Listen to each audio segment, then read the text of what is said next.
Snowflakes by Burnell. Once there was a little girl called Mia who came from a city of street lights and stars. But Mia left her home with its cooing pigeons and rumbling trains and came to live with her grandma deep in the heart of a whispering forest. Grandma Mitzi had hair as silver as birch trees and skin that smelt of lavender.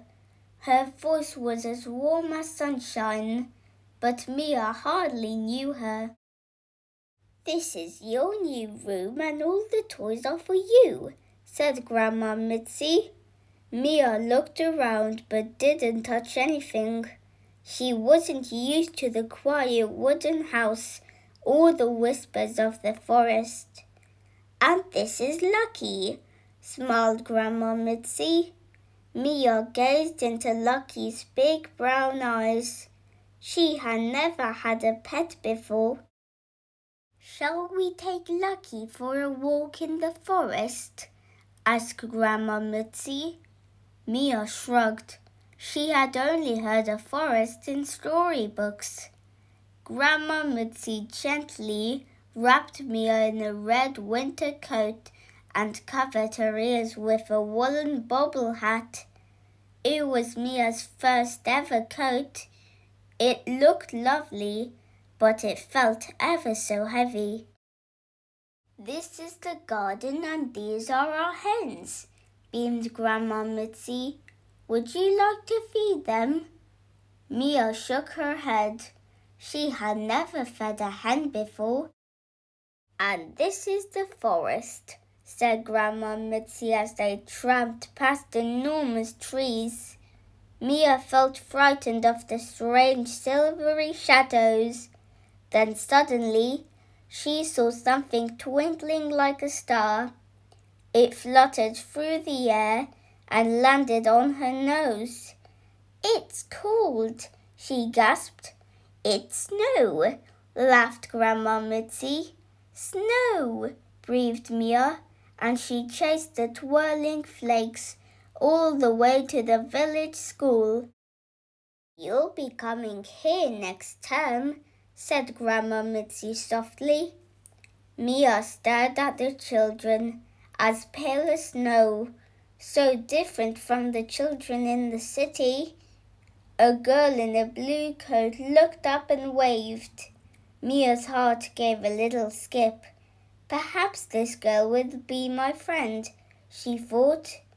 But Mia felt too shy to wave back, so she followed Lucky back through the forest. When they got home, Grandma Mitzi lit a fire and made a big pot of steamy soup. But Mia just nibbled at a piece of bread and stroked Lucky's silky fur. She lay in her bed, too restless to dream. "Everything is so different," she thought, and then she remembered the moon. "You're the same moon that shines over the city," Mia gasped. She pulled on her red coat and ran outside to see her moon. When Mia reached the garden, she stood quite still, for the world had turned magical. 1,000,000 snowflakes floated through the air, each one as rare and beautiful as a star. And through the dark night, Mia thought she heard the winter wind whisper a song of ice and starlight. Every snowflake is different. Every snowflake is perfect. And Mia realized that it didn't matter how different she felt. She was perfect too. And she smiled a smile as bright as her moon. The next morning, Grandma Mitzi said, "Today is a special day. All the children hang winter decorations on the oldest tree in the village." Mia stared at the other families, so different from hers, and suddenly she felt lost. But then 3 snowflakes fell from the clouds and brushed her skin like kisses. Every snowflake is different, every snowflake is perfect, thought Mia, and she walked a little closer to the tree.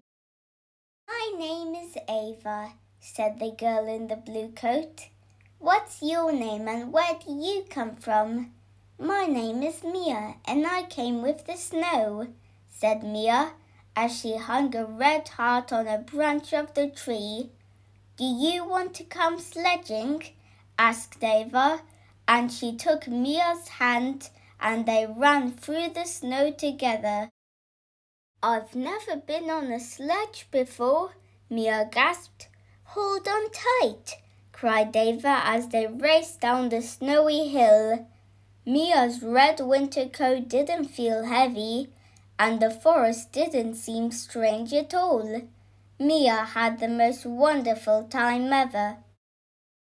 That night, Grandma Mitzi hung 3 glittering snowflakes in Mia's window to sparkle all year round. These are for you, my little snow child, she said, giving Mia a big warm hug. And Mia put her little arms around her and hugged her back. For she knew that even when the snow had melted, she was here to stay, in the cozy wooden house, with the whispering forest and a big silver moon, and Lucky the dog and her grandma, who loved her to the stars and back, and Mia's little heart felt happy and safe.